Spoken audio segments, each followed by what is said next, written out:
Agora, esse conceito, esse ponto de partida, se vocês observarem, é um mal lícito que se contrapõe a um mal ilícito. É lesão ao bem jurídico. Ele não satisfaz. Né? Ele não satisfaz. Ele deixa muitas... É um conceito muito vago. Então, o que se propõe? A ser um pouco mais preciso. E aí, eu procuro construir um conceito de sanção penal que tenha determinados requisitos. Tá? E aí, os requisitos que eu apresento são esses aí. Primeiramente, a sanção penal, ela é uma realização de uma organização ou da organização estatal. Nós não podemos imaginar a sanção penal fora do ambiente estatal. Há quem diga que nem as sanções jurídicas, de modo geral, não se realizem fora da sanção penal. Mas não, mas há sanções jurídicas que se realizam, claro, elas são concebidas, mas elas se realizam fora da sanção do ambiente estatal, como, por exemplo, uma multa aplicada por um síndico. A lei autoriza, mas ele aplica, ele realiza. Agora, a sanção penal não. A sanção penal ela é cominada, aplicada e executada no ambiente estatal. Mesmo em relação àquelas sanções que alguns querem privatizá-las, né? É um discurso aí no sentido de privatizar as prisões. Mesmo essas seriam realizadas no ambiente estatal, já que sempre supervisionadas pelo poder público, pelo poder estatal. Segundo requisito, elas deveriam estar... a sanção penal, para ser considerada sanção penal, ela tem que estar revestida de certas formalidades. E, por fim, ela tem que estar imbuída de propósitos específicos. É isso que nós vamos detalhar agora um pouco mais. Para que nós possamos chegar a esses requisitos, aí nós vamos lá na noção de interdisciplinaridade. Nós vamos ter que trabalhar com várias áreas do conhecimento. Poderia eu estender mais? Sim, poderia.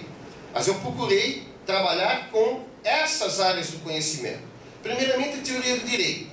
Eu encontrei na teoria do direito elementos que me dessem um suporte para construir um conceito de sanção penal. Fui também na teoria do Estado. Depois, fiz o entrelaçamento entre o fato punível entre a teoria do fato punível e a teoria do processo penal. Não dá para nós entendermos sanção penal como pertencente à área de direito penal sem buscarmos a noção de processo. Porque tem ideia de aplicação de pena, tem ideia de execução de pena. E a aplicação está na sentença. A sentença é um ato processual. A execução também é um ato processual. E é claro que toda ideologia, toda informação filosófica que está por trás dessa ideia de sanção, vem lá da criminologia e da política criminal. Bom, mais especificamente,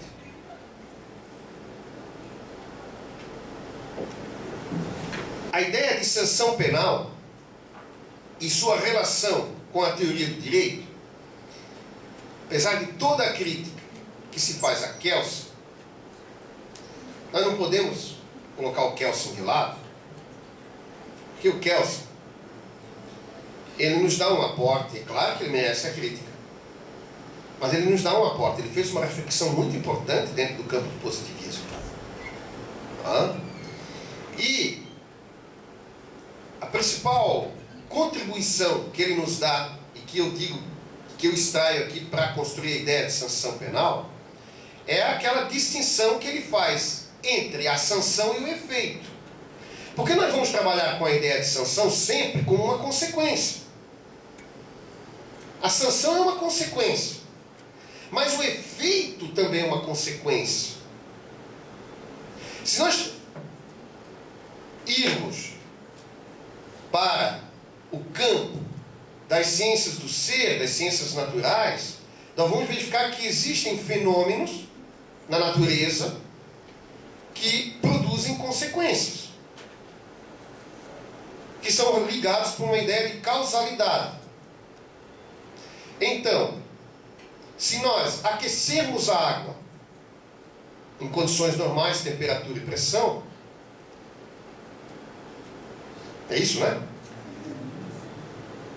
100 graus, o que acontece? Ela ferve entre ebulição, né? Então há uma relação de causalidade, leva a um efeito.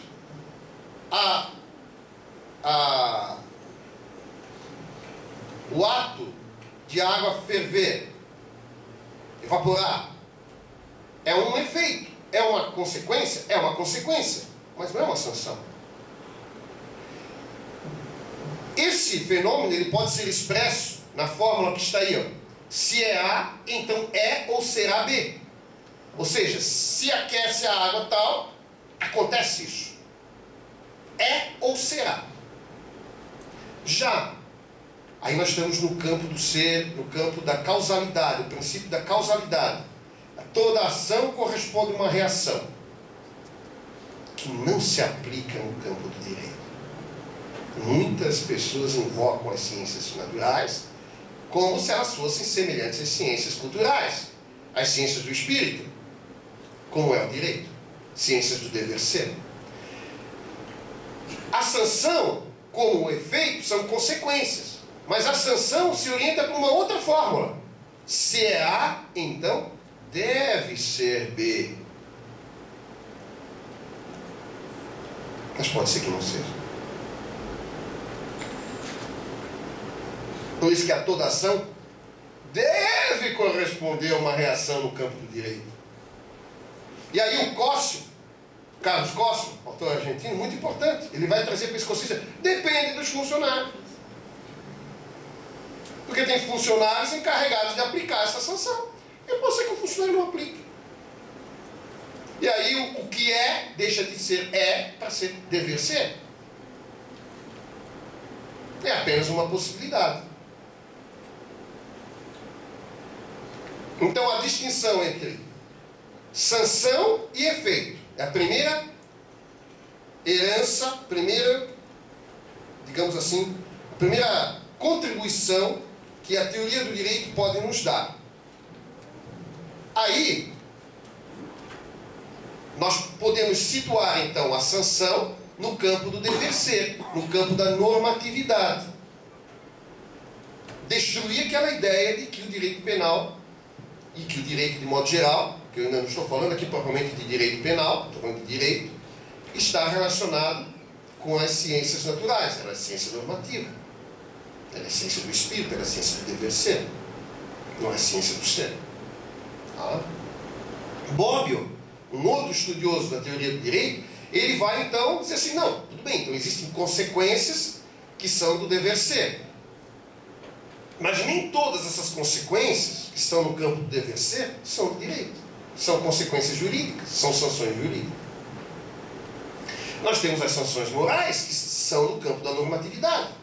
Nós temos as sanções sociais, que são no campo da normatividade, regidas pelo princípio da imputação e não da causalidade.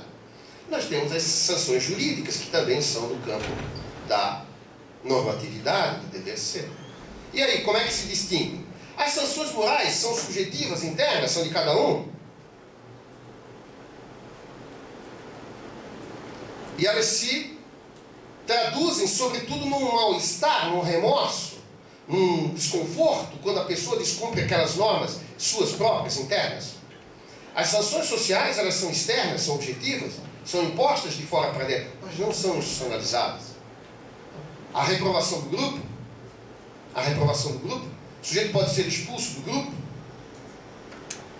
né? As rejeições que existem, se o sujeito não se submete ao trote, o grupo vai vê-lo de outra forma, vai isolá-lo.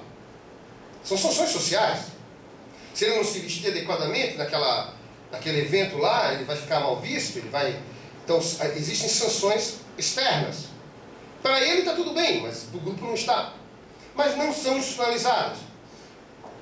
E aí essas sanções, elas podem ser excessivas, como acontece, por exemplo, nas sanções sociais. A forma mais drástica de sanção social é o linchamento, que é a expulsão da própria vida pelo grupo social, né? E por fim nós temos as sanções jurídicas, então, que são sanções externas, então por isso se diferenciam das sanções morais, mas elas são institucionalizadas, e por isso elas se diferenciam das sanções sociais. E quando se diz que elas são institucionalizadas, é porque elas são previsíveis, e porque elas são aplicáveis por um grupo de pessoas destinado para tal. Ok? Quando nós falamos em institucionalização, nós vamos trabalhar então, nós vamos remeter a um conceito de Estado. E aí vamos trabalhar o primeiro requisito da sanção penal, que é uma providência, que é uma consequência que se realiza no âmbito estatal, na organização estatal.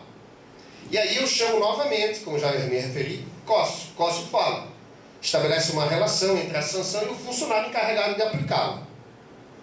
O Weber vai dizer o seguinte, e aí isso vale muito para a sanção penal: o Estado monopolizou a violência, o Estado moderno monopolizou a violência, sobretudo por meio do princípio da legalidade. O Estado puxa para si o poder de fazer as leis, o poder de punir. Nem sempre foi assim. Vivemos um tempo da vingança privada. Que era possível haver a vingança privada. O Estado monopoliza.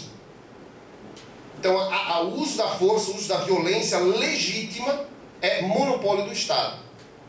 E a sanção penal, como lesão a bem jurídico, não deixa de ser uma violência. É uma violência institucionalizada. É uma violência que tem que ser previsível. É uma previsível e por isso o princípio da legalidade. É uma violência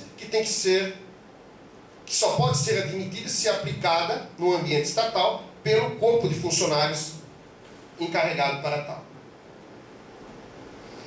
Ainda na teoria do direito, nós vamos buscar a distinção que existe entre norma primária e norma secundária. O Kelsen vai fazer essa distinção. A norma primária vai descrever a conduta. E a norma secundária, a consequência para quem viola aquela conduta. Trazendo agora essa distinção entre norma primária e norma secundária para o campo do direito penal, nós vamos verificar que o tipo penal incriminador, nós temos lá no artigo 121, matar alguém. A norma primária corresponde ao preceito primário, descrição da conduta, matar alguém.